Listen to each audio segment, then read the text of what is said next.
과정이 굉장히 깁니다만 제가 최대한 좀 간략하게 말씀을 드리도록 할게요. 저는 금수저가 아니거든요. 어디까지 올라갈 수 있는지 보여드리도록 하겠습니다. 열심히 해볼게요. 그리고 뭐 이런 얘기를 하면은 어떤 부분 되게 좀 재수없다고 생각을 할 수 있겠지만 오늘은 제가 베를린에 어떻게 오게 됐는지를 말씀을 드리려고 해요. 제가 베를린에 오게 된 지는 이제 한 10년 정도 되어 가거든요. 2014년도에 베를린에 왔으니까 그때가 7월이었어요. 그래서 아직 10년이 조금 덜 됐는데 저는 제가 태어나서 지금까지 쭉 한국에서 살았거든요. 베를린에 오기 전까지는. 제가 그때 베를린 올 줄은 생각도 못했죠. 제가 어떻게 베를린에 오게 됐냐면, 그래서 어떻게 보면은 이제 연애, 사랑을 위해서 베를린에 오게 됐지만 그냥 사람을 보고는 올 수 없었기 때문에 일을 구해서 오게 된 거죠. 과정이 굉장히 깁니다만 제가 최대한 좀 간략하게 말씀을 드리도록 할게요. 이제 한국에서 만났던 이제 친구가 있었어요. 독일 사람이었는데 그때 굉장히 이제 짧게 만났었거든요. 그래서 그냥 친구처럼 잘 지내다가 한 3개월 있다가 이 친구가 이제 독일로 돌아가게 됐죠. 그래서 그때 이제 작별을 하고 제가 다니던 회사를 퇴사한 후에 곧 유럽 여행을 가게 됐었어요. 그래서 유럽 여행을 가는 김에 이제 이 친구가 독일로 들러라 라고 해서 이제 독일을 들르게 됐죠. 원래는 독일이 계획이 없었어요. 저는 뭐 프랑스랑 뭐 스페인, 포르투갈, 뭐 영국 이렇게 들리기로 했었는데 갑자기 이제 독일을 넣으라는 거예요. 그 친구가. 그래서 그래, 아는 사람 있을 때 독일을 가는 게 좀 좋지 않을까 해서 이제 독일을 급 제 일정에 끼게 됩니다.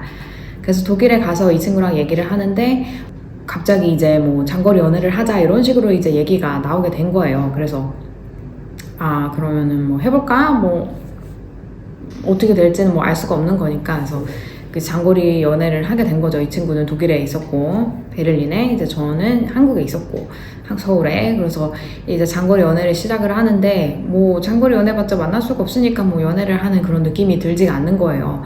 그래서 이제 결심을 했죠. 하루는 한 6개월 정도 지난 후에 그러면은 이럴 바에 그냥 내가 베를린에 일자리가 뭐가 있는지 한번 찾아봐야겠다. 그래서 일자리를 이제 찾다 보니까 딱 뭐 하나 걸린 거예요. 이력서를 냈더니 인터뷰를 보래요. 인터뷰를 봤더니 입사를 하래요. 그 이력서를 넣고 뭐 인터뷰를 보고 합격 통보를 받기까지가 한 뭐 3주도 안 되고 뭐 2주 이 정도 걸린 것 같아요. 그래서 그때부터 부랴부랴 갑자기 출근을 하라니까 저는 독일에 갈 계획을 이제 급하게 세우게 된 거죠. 그래서 처음에는 이제 제일 빠른 게 워킹홀리데이 비자니까 워킹홀리데이 비자를 받아가지고 집을 구해가지고 거기 독일에 가기까지 한 달도 안 걸렸어요. 그래서 저는 뭐 슬퍼할 생각도 없었죠. 일단은 미래에 대한 생각 없이 그냥 딱 이 일자리의 기회가 생겼다, 독일에 가게 됐다 라는 거에만 집중을 해서 한 달 안에 빨리 준비를 해가지고 베를린으로 가게 됐습니다. 그게 제가 베를린에 오게 된 계기예요. 베를린에 오자마자 그 친구랑 헤어졌어요.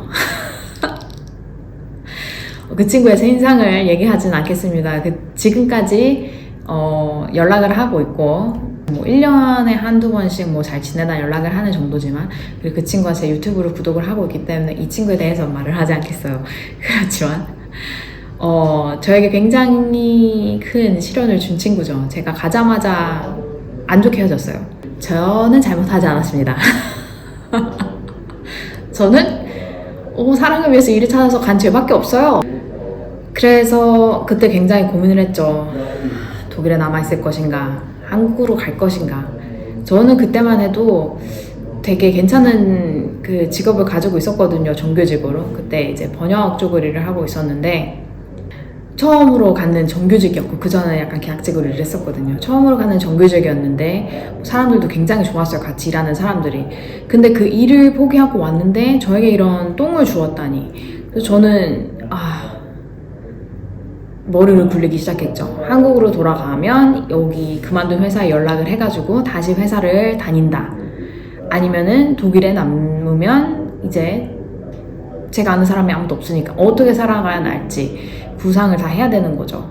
그래서 일단 이전에 일하던 분한테 연락을 해서 이러한 일이 있는데 내가 한국으로 돌아가게 되면 다시 일을 할 수 있느냐? 라고 물어보니 다시 와도 좋대요. 그래서 일단 이 일은 이제 세이브를 해놓은 거죠. 그러고 이제 독일에 남을지 안 할지를 이제 결정해야 되는 상황이었는데 그때 이제 부모님한테도 연락을 해보고 형제 자매들한테, 형제는 없죠. 자매들한테 연락도 해보고 친구들한테도 물어봤는데 이제 반반 나뉜 거예요. 돌아오라는 사람들 반, 이제 한번 있어보라는 사람 반. 그래도 거기까지 갔는데 그냥 돌아오면 좀 그렇지 않냐. 그래서 일단은 그때가 출근하기 전이었어요. 이 친구랑 헤어졌을 때. 그래도 새로운 직업을 구했으니까 일단 한번 가봐야 되지 않을까? 라고 생각을 해서 이제 가봤죠.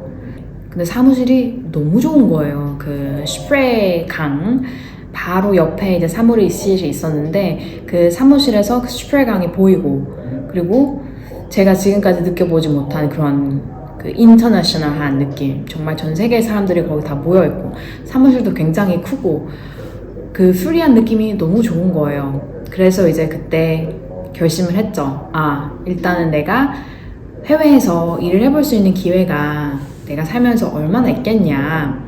이렇게 기회가 왔으니 도전을 해보자 라고 생각을 해서 독일에 남게 되었어요. 베를린에. 일단 처음에 굉장히 제가 상처를 많이 받고 아는 사람도 없고 그 언어도 몰랐기 때문에 적응하기가 굉장히 힘들었죠. 거의 1년은 막 겉돌았던 것 같아요. 물론 그 회사 동료들이 굉장히 친절해서 뭐 저한테 이거 하자 저거 하자 자기 집에도 초대해주고 액티비티도 초대해주고 그랬지만 제 스스로가 마음을 굉장히 닫았던 것 같아요. 더 마음을 오픈하고 다가가지 않고 그냥 혼자 집에서 뭐 베이킹을 하고 혼자 집에서 뭐 식물을 갖고 이렇게 혼자 하는 일에만 이렇게 집중을 하고 있었던 것 같아요. 약간 제가 조금 더 주눅 들었었던 이유가 저는 한국에서 그래도 서울에 있는 대학교를 나오고 제가 괜찮은 대우를 받고 자부심 있게 일을 하고 있었는데 독일에 와서 처음 월급을 받는데 너무너무 현타가 오는 거예요. 내가 살면서 이런 월급을 받고 일을 한 적이 있는가? 월급이 정말 너무 낮은 거예요. 제가 맨 처음 일했던 독일 회사는 한국에 있는 게임들을 데리고 와서 그 독일 현지에 이렇게 로컬라이제이션을 해가지고 이제 그 배포를 하는 그런 회사였어요. 제가 트랜슬레이터로 들어간 거였는데 한국어, 영어. 근데 문제는 그쪽 독일에는 그러니까 뭐 유럽에는 뭐 2개국어, 3개국어 하는 사람들이 굉장히 많다는 거예요. 그래서 이 번역이라는 직업이 그렇게 인기가 있지 않아요. 그리고 한국처럼 그렇게 막 이렇게 쳐주지도 않고 그래서 월급도 굉장히 낮았고 그래서 처음에 이 회사에 오퍼를 받았을 때 그 오퍼에 얼마 정도 월급을 준다 뭐 연봉이 나오잖아요. 그거를 계산했을 때 제가 한국에서 받았던 돈이랑 그렇게 차이가 없었단 말이에요. 그래서 이 정도면 살아갈 수 있겠다라고 생각을 했었는데 그것은 저의 고산이었었던 것이죠. 독일은 월급에서 세금 포함, 뭐 이런 그 의료보험, 이런 저런 보험 포함해서 40% 가까이 돈이 떼이더라고요. 그래서 예를 들어서 내 월급은 200만 원이었다. 그러면은 제가 받을 수 있는 돈은 정말 100만 원 조금 넘는 돈이 되는 거죠. 고민을 했죠. 내가 이 돈을 받고 독일에 남아있어야 될 이유가 있는가? 한국으로 가면 나는 조금 더 좋은 대우를 받으면서 일을 할 수가 있는데 근데 그때 마침 다른 회사에 뭐 글로벌 코디네이션 자리를 구한다는 걸 봤어요. 이게 한국에 굉장히 유명한 게임 회사의 그 유럽 지사였는데 한국어랑 영어를 할 수 있는 그런 사람을 뽑고 있었던 거죠. 그래서 지원을 했는데 됐어요.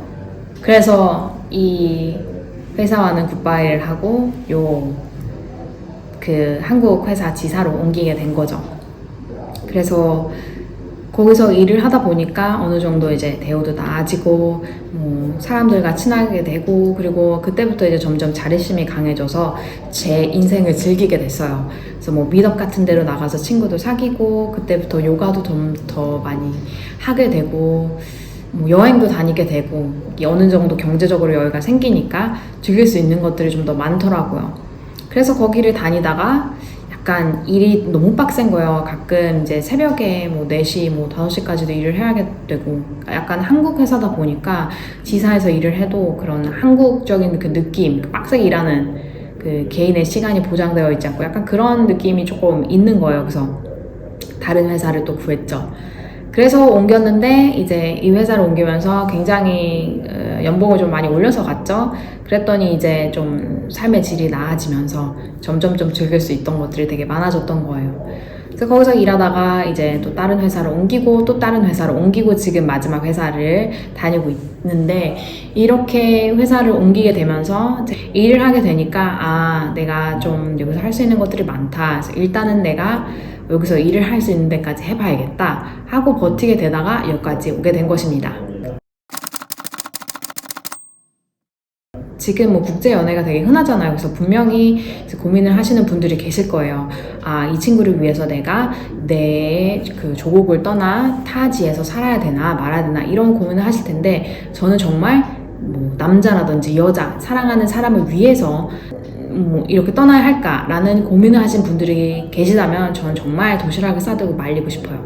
하지 마라 라고 제가 지금 바로 결정을 해드리겠습니다. 하지 마세요. 대신 그것 외에 다른 것들이 있다, 내가 그쪽에 할 일들이 있다 라는 전제가 있다면 그때는 도전해봐도 좋습니다. 저는 처음에 굉장히 많은 어려움을 겪었지만 제 일이 있었기 때문에 지금까지 견딜 수 있었고 여기까지 온 거라고 생각을 하거든요. 만약에 내가 정말 남자친구 하나 때문에 여기 와가지고 있었다면 저는 굉장히 불안했을 거예요. 불안하고, 제가 지금까지 봐온 사람들 중에 정말 뭐 남자 때문에 온 사람들, 일 없이 남자 때문에 온 사람들 경우에는 돌아가는 경우를 굉장히 많이 봤어요.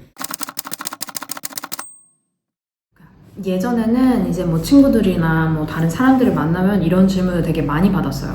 너 한국으로 돌아가고 싶니? 아니면은 독일에 그냥 남아있고 싶니? 예전에는 굉장히 고민이 많이 됐었거든요.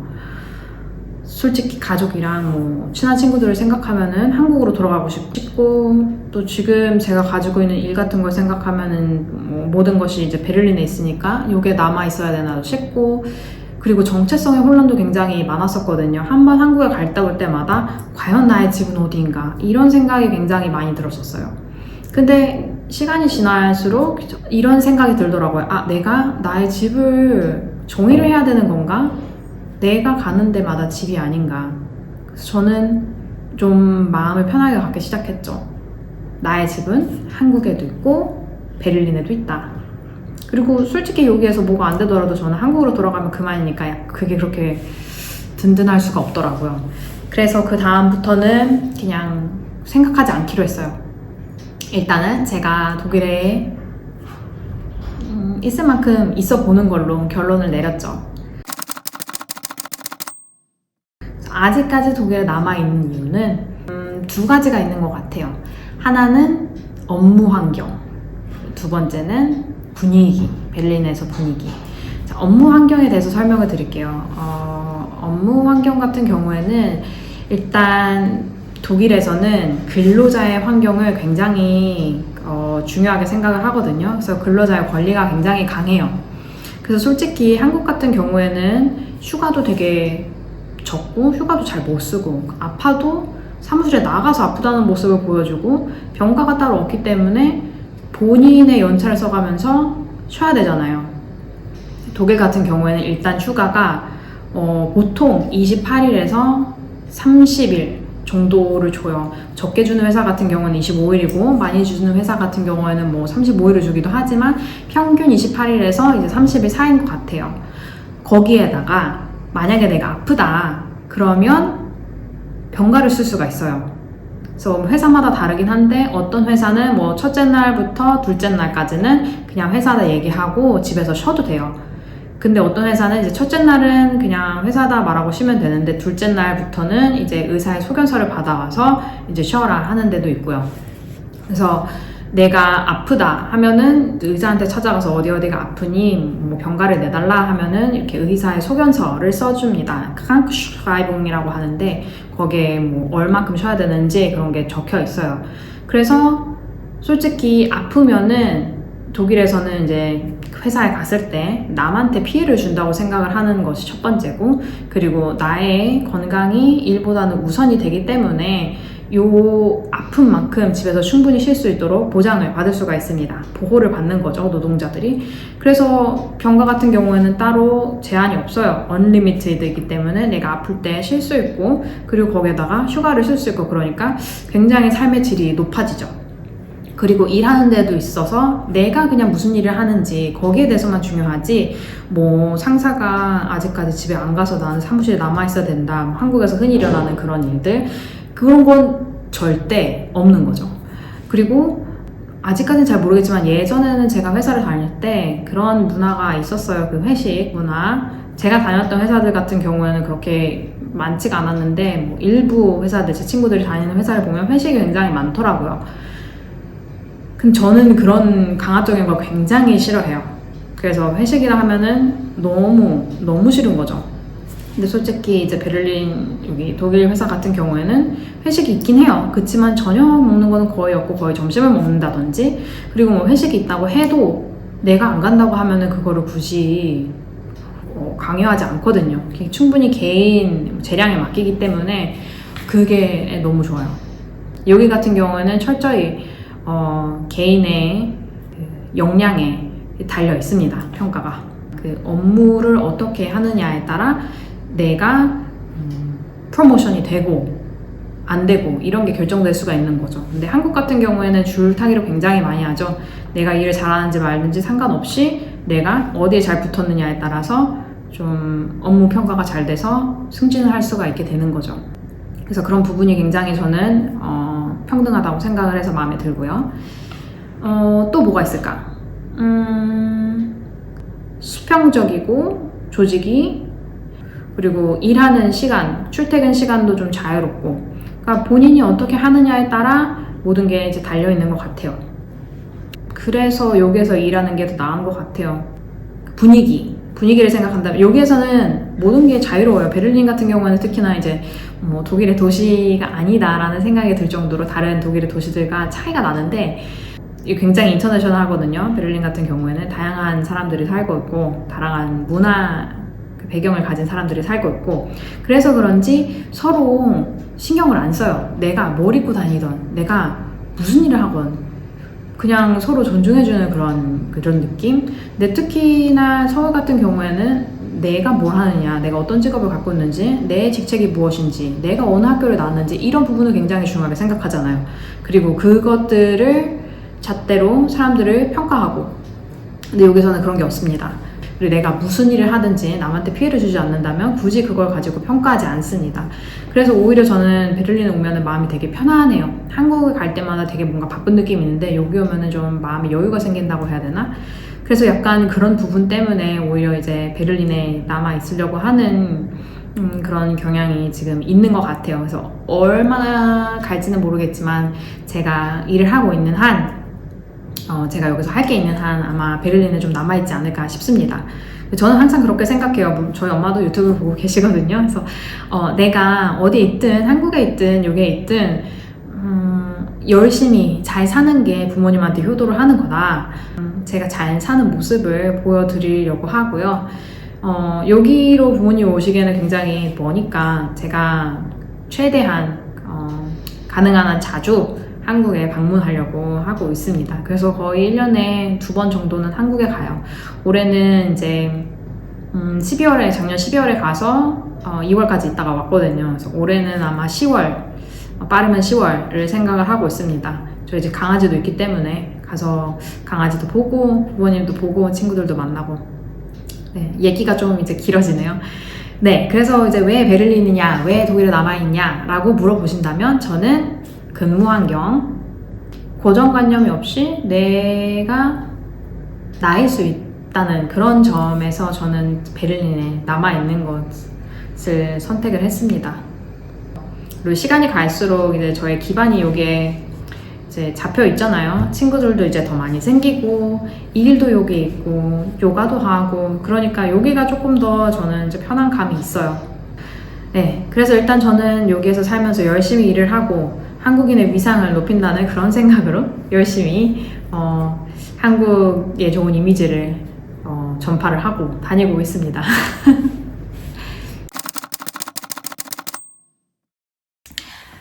그리고 또 뭐가 좋으냐면요. 점심시간이 좀 강압적이잖아요. 여기 같은 경우는 전 굉장히 충격적이었는데, 처음에 회사로 갔을 때 제가 처음 이제 일을 시작한 그 독일 게임 회사.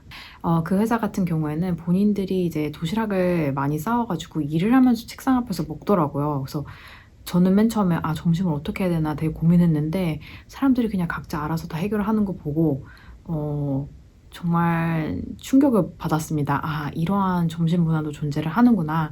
물론 이제 같이 먹고 싶은 사람들끼리 모여서 같이 점심을 먹으러 갈 수 있겠지만, 다 같이 모여가지고 한국처럼 다 같이 모여서 점심을 먹으러 가는 그런 문화는 여기에 없어요.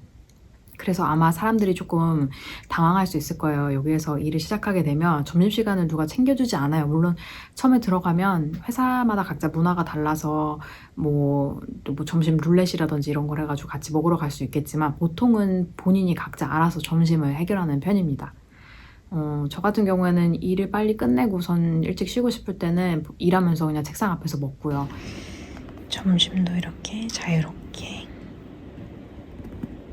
아니면 나가서 점심을 먹고 올 때도 있고요. 아무튼 점심시간 굉장히 자유롭고 도시락을 싸와서 혼자 알아서 먹는 경우가 많다.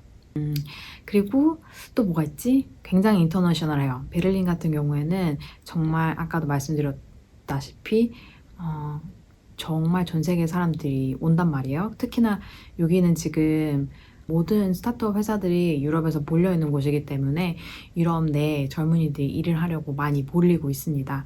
그래서 여러 문화를 배경으로 한 친구들을 만나다 보니까 새로운 문화도 접하게 되고 되게 재밌는 일들도 많이 있고요. 그래서 다양한 친구들을 만나게 되는 것도 굉장히 큰 경험인 것 같아요. 파티 문화가 있는데요. 여기 독일에서는 두 가지 파티가 굉장히 중요한 파티입니다. 썸머 파티와 크리스마스 파티가 있는데요. 썸머 파티 경우에는 다 같이 모여가지고 보통 이제 야외에서 정말 클럽 같은 데를 잡고 파티를 한다든지 굉장히 큰 행사를 하고, 크리스마스 파티 같은 경우에도 따로 이제 베뉴를 잡아가지고 사람들끼리 모여서 저녁도 먹고 춤도 추고 약간 그런 식의 파티 문화가 있습니다. 파티를 싫어하는 저도 약간 그런 분위기는 되게 좋아해가지고 되게 칠하거든요. 물론 가고 싶지 않은 사람들은 안 가도 되고요.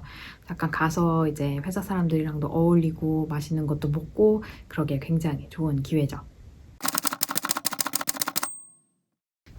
사람들이 저한테 지금 독일에 남고 싶냐 아니면은 한국으로 돌아가고 싶냐 묻는다면 전 아직까지는 독일에 남아있고 싶다고 말씀을 드리고 싶어요. 제가 하고 있는 일과 제가 읽어놓은 그런 것들이 너무 저는 자랑스럽고 아직 버리기에는 좀 아깝다고 생각을 합니다. 아직 해야 할 일들이 너무 많고요. 제가 지금 팀장이지만 전 더 위에까지 올라갈 거예요. 야망에 가득 찬 여자. 전 더 위에까지 올라갈 거고요. 한국인으로서, 그리고 외국에 살지 않은, 베를린 제외한 외국에 살지 않는 토종 한국인으로서 어디까지 갈 수 있는지 보여드리겠어요. 제 힘으로, 배경 없이. 저는 금수저가 아니거든요. 어디까지 올라갈 수 있는지 보여드리도록 하겠습니다. 열심히 해볼게요. 그리고 요가 쪽도 여기에서 조금 더 경력을 많이 쌓고 싶고,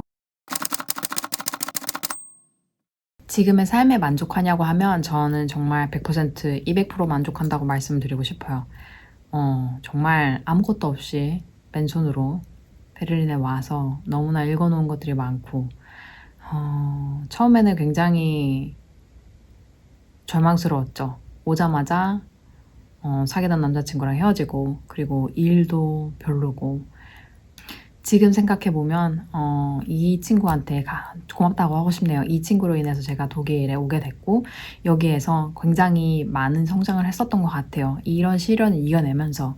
그리고 한국에서는 보통 이제 부모님이 있으니까 그 울타리 안에서 곱게 자라잖아요. 근데 여기에서는 제가 모든 걸 다 해결해야 되니까 제 자신이 정말 더 단단해지고 어떤 일이 앞으로 닥치든지 해결해낼 수 있을 것 같고 강해졌고 그리고 좀 더 성숙해진 것 같아요. 저는 제가 지금까지 일어났던 모든 일들을 제 스스로 헤쳐나왔기 때문에 조금 더 성장을 할 수 있지 않았나, 더 성숙해지지 않았나 생각을 합니다. 이 모든 것들이 제가 독일에 와서 얻을 수 있었던 것들이었고, 그래서 저는 독일에 온 것을 후회하지 않아요. 그리고 지금 제가 하고 있는 일들도 굉장히 만족스럽고, 제 자신을 굉장히 대견하다고 스스로 생각을 하기 때문에 제 선택, 독일에 남아있는 것에 대해서 후회는 없습니다. 언제든지 한국에 돌아갈 수 있다고 생각을 하고 있어요. 그렇기 때문에 저는 오히려 좀 더 든든하고요. 제가 여기서 뭘 하든지 언제든지 try는 할 수 있는 거잖아요. 근데 만약에 이게 잘 안 됐다 그러면 전 돌아가면 되는 거거든요. 뭐 이런 얘기를 하면은 어떤 부분 되게 좀 재수없다고 생각을 할 수 있겠지만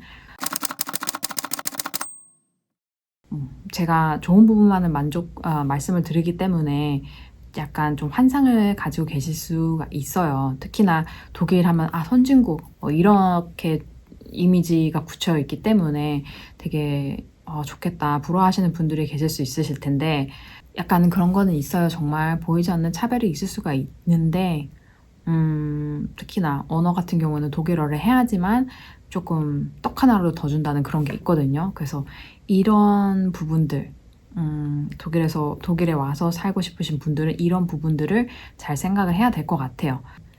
경쟁이 한국보다 더 치열할 수도 있어요. 여기는 더 많은 사람과 경쟁을 해야 되니까 거기에서 오는 그런 치열함 그리고 여기는 한국이랑은 다르게 일을 시킬 때 일을 딱 뭔가 뭐뭐 해라고 정해지지만은 않아요. 더 높은 포지션으로 가게 될수록 그 맡고 있는 프로젝트에 대한 오너십을 가지고 내가 여기에서 어떤 일을 해야 되는지 계획을 하고 또 이 계획을 바탕으로 위에 설명을 해서 납득을 시키고 약간 프로젝트를 따내는 식으로 그래서 하나부터 열까지 다 손을 대야 되는 그런 거거든요. 그래서 거기서 오는 책임감도 굉장히 큰데 그것만큼 아마 성취감도 클 거예요. 내가 수동적으로 일을 하고 싶은지 능동적으로 일을 하고 싶은지 그래서 이런 부분이 되게 준비가 되어 있는지 생각을 해보셔야 될 것 같고요. 궁금한 거 있으시면 말씀해 주세요. 제가 최대한 성심성의껏 답변을 해드릴 수 있도록 하겠습니다. 보세요. 지금 5시 반인데 전 퇴근하고 있거든요.